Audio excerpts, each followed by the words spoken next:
Hey guys, Tim with Perkins Roofing, and today we're going to talk about why you need a secondary water barrier. And so the main reason why you're going to want a secondary water barrier is because, and this is the way I like to think about it, it's like if you're jumping out of an airplane, you have a backup parachute, right? You don't just have the one parachute, you have your second parachute. And like I like to say, 2 is 1 and 1 is none. So when we bring our tools to a job, I tell all the guys, make sure you have your backup tool, make sure you have your backup generator, make sure you have your backup, because if something happens to the primary, then you're out of luck unless you have your backup. Same thing with the water barrier. One of the things about installing your secondary water barrier is that you want to stagger your papers. So you can see right here behind me that the TU Plus, which is the primary water barrier, which is installed on the MTS secondary water barrier, is not directly in line with the secondary water barrier. They're staggered so that the laps don't line up. The laps are staggered. Another thing to note about the secondary water barrier is that more often than not, your insurance will provide you a tax credit for the secondary water barrier.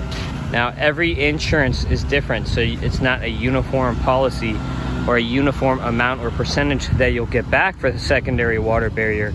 But most insurance companies, if you install the secondary water barrier on your roof and then do an insurance inspection after you put your new roof on, will provide a tax credit for the secondary water barrier. So each type of sloped roof is going to have its own version of a secondary water barrier, and each brand has their own secondary water barriers too.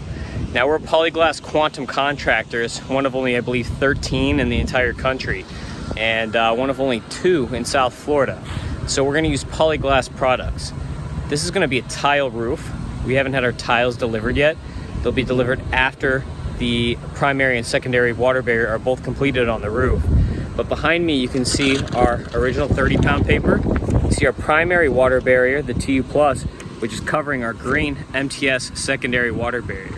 So the MTS is the secondary water barrier on a tile roof. On metal roofs, we have the Polyglass XFR, which I've shown in various other videos. And you can see the link to when we put the XFR under a metal roof. I'll attach the link to this video. And then lastly, for shingle roofs, our shingle of choice is CertainTeed. So for shingles, we would have a CertainTeed Winter Guard.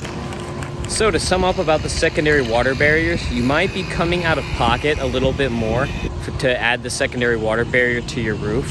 But in the grand scheme of things, you're going to be saving in the long run because you're adding 5 to 10 years of roof life with your secondary water barrier.